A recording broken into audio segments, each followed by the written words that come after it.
Ben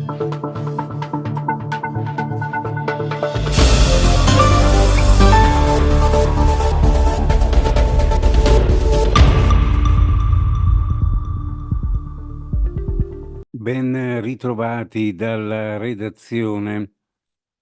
Trieste, traffico impazzito su tutto il Carso ieri con code chilometriche fin dal primo mattino sulla costiera in direzione di Venezia. Caos totale a Prosecco con gli automobilisti costretti a uscire dall'autostrada sempre in direzione di Venezia, obbligati a scegliere fra la vecchia provinciale che porta a Camposacro, Santa Croce, Aurisina o a imboccare le strette vie secondarie del Carso per tentare di arrivare in qualche modo a Sistiana, trasformando la piccola frazione in un groviglio di vetture.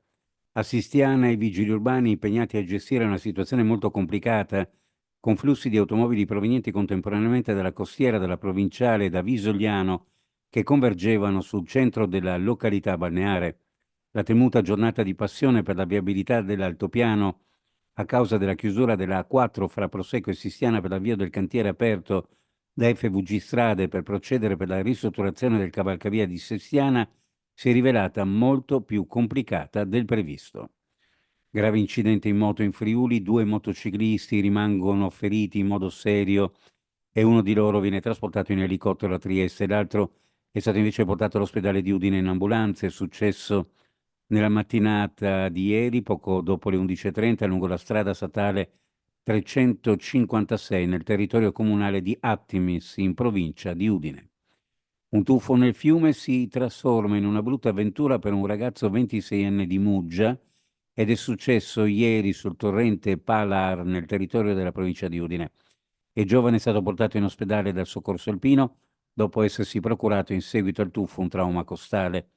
La stazione di Udine, nel corso del soccorso alpino, è stata attivata dalla Sores assieme al 118, la Guardia di Finanza, i Vigili del Fuoco e l'Elisoccorso regionale. Su chiamata arrivata al 912 da un gruppo di giovani che si erano recati a fare il bagno nel torrente.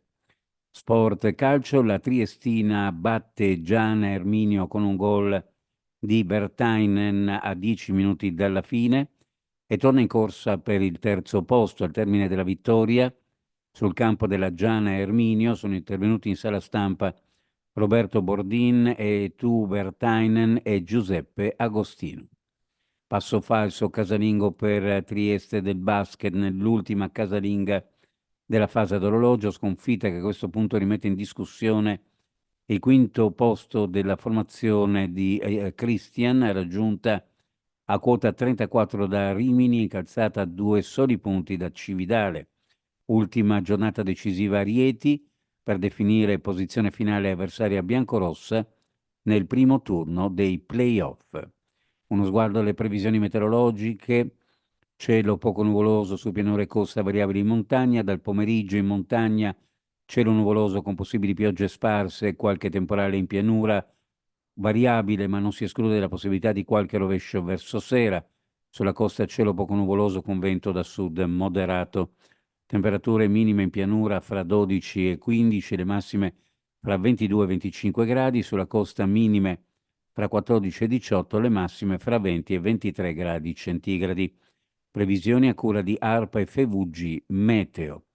Ed è tutto per il momento con l'informazione, grazie per averci seguito, a più tardi.